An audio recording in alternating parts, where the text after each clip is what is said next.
انسان کبھی بھی ایک دم سے نہیں مرتا۔ انسان تو ساری زندگی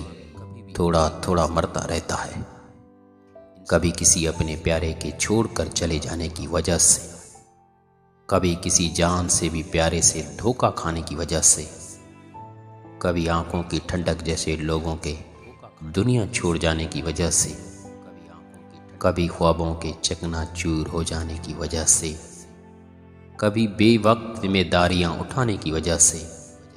اور کبھی دنیا والوں کے بے رحم رویوں کی وجہ سے انسان ساری زندگی تھوڑا تھوڑا مگر تواتر کے ساتھ مرتا رہتا ہے۔ ایسے لوگ جو روز تھوڑا تھوڑا مرتے رہتے ہیں، ان کی کچھ نشانیاں بھی ہوتی ہیں۔ کوئی ہنسنا چھوڑ دیتا ہے،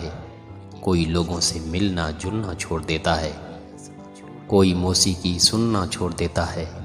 کوئی خوشبو لگانا چھوڑ دیتا ہے، کوئی سالوں اپنے کرکٹ کے بیٹ کو ہاتھ نہیں لگاتا، کسی پر خاموشی خزاں کی طرح چھا جاتی ہے، کوئی شکایت کرنا چھوڑ دیتا ہے، اور کوئی لوگوں سے امید باندھنا چھوڑ دیتا ہے۔ موت تو بعد میں آتی ہے، انسان تو اس سے پہلے ہی مر چکا ہوتا ہے۔ موت تو بس بے جان جسم کو سمیٹ کر لے جاتی ہے، سالوں سے زخمی روح کو جسم کی قید سے آزاد کروا دیتی ہے۔ ہم میں سے بہت سے لوگ 35 یا 40 سال کی عمر میں ہی مر چکے ہوتے ہیں، بس دفنائے 65 سال کی عمر میں جاتے ہیں۔